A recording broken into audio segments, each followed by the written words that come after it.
Shalom. Puji Tuhan, jemaat Tuhan, kita bersyukur kepada Tuhan untuk kebaikan Tuhan atas kehidupan kita. Kalau kita boleh ada sampai saat ini semua karena anugerah Tuhan. Kita akan berdoa untuk mendengarkan firman Tuhan. Mari kita berdoa. Bapa, kami mengucap syukur kepadamu untuk kasih setia Tuhan atas kehidupan kami. Kalau kami boleh ada sampai saat ini semua karena anugerah Tuhan. Kami menyerahkan waktu ini ke dalam tangan Tuhan dalam pembacaan firman Tuhan. Tuhan tolong kami, berikan kami pengertian, pemahaman agar kami mampu mengerti dan melakukan firman-Mu ini dalam kehidupan kami masing-masing. Kami bersyukur menyerahkan waktu ini ke dalam tangan Tuhan hanya di dalam nama Tuhan Yesus. Haleluya. Amin. Puji Tuhan. Pada saat ini saya akan membawa kita belajar dengan satu tema, yaitu melangkah dengan Yesus.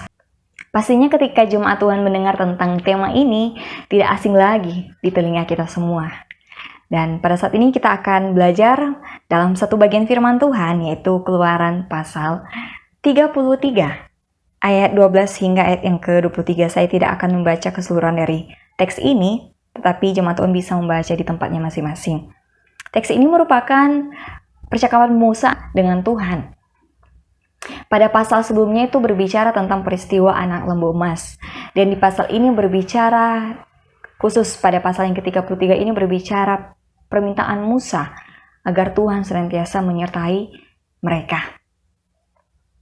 Musa membawa pesan yang disampaikan Tuhan kepadanya untuk menyampaikan kepada umat Israel. Adapun pesan yang disampaikan Musa kepada mereka, yaitu membawa dampak yang baik kepada umat Israel. Di dalam teks ini, Musa tahu bahwa tanpa tuntunannya Tuhan, tanpa bimbingannya Tuhan, mereka tidak bisa melewati setiap proses yang mereka hadapi pada saat itu. Di dalam ayat yang ke-15 berkata, Musa berkata kepada Tuhan bahwa jika engkau sendiri tidak membimbing kami, janganlah suruh berangkat dari sini. Artinya dari ayat ini bahwa tanpa campur tangannya Tuhan, mereka tidak bisa melewati setiap padang gurun untuk menuju tanah perjanjian. Mereka butuh Tuhan yang senantiasa menuntun mereka, mengendalikan mereka untuk menuju ke tanah perjanjian dan melewati padang gurun. Tanah perjanjian berbicara tentang janji Tuhan. Padang gurun yang kita alami pada saat ini yaitu pergumulan kehidupan kita masing-masing. Masalah hidup yang kita alami pastinya. Dan bagaimana sebagai orang yang percaya kita mampu melewati setiap masalah hidup yang kita alami. Kita belajar dari bacaan ini, dari teks yang kita pelajari saat ini.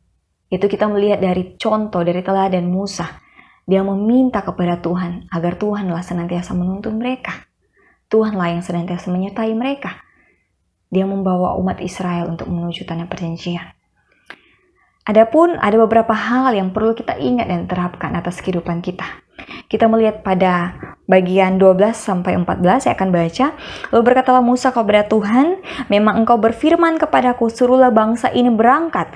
Tetapi engkau tidak memberitahukan kepadaku siapa yang akan kau utus bersama-sama dengan aku. Namun demikian engkau berfirman, saya sangat senang dengan bagian ini, aku mengenal namamu dan juga engkau mendapat kasih karunia di hadapanku. Maka sekarang jika aku kiranya mendapat kasih karunia di hadapanmu, beritahukanlah kiranya jalanmu kepadaku, sehingga aku mengenal engkau supaya aku tetap mendapat kasih karunia di hadapanmu. Ingatlah bahwa bangsa ini umatmu. Lalu ia berfirman, aku sendiri hendak membimbing engkau dan memberikan ketentraman kepadamu. Ada dua hal yang perlu kita ingat dan terapkan, yaitu yang pertama, Allah senantiasa membimbing kita. Dan yang kedua, Allah senantiasa memberikan ketentraman. Di dalam situasi saat ini, ingat bahwa Dia senantiasa menuntun kita, membimbing kita, dan memberikan kita ketentraman. Marilah kita senantiasa bergantung sepenuhnya, melangkah bersama dengan Tuhan di tengah-tengah situasi yang kita alami pada saat ini. Mari kita berdoa. Bapa, kami mengucap syukur untuk perenungan yang singkat ini. Kiranya kami dapat mengerti, memahami, dan mampukan kami untuk melakukan firman Tuhan ini dalam kehidupan kami masing-masing. Tolonglah kami agar kami senantiasa mau terus berjalan bersama dengan Tuhan di setiap situasi yang kami hadapi pada saat ini, baik itu suka maupun duka. Terima kasih Tuhan, kami mengucap syukur di dalam nama Yesus. Haleluya. Amin.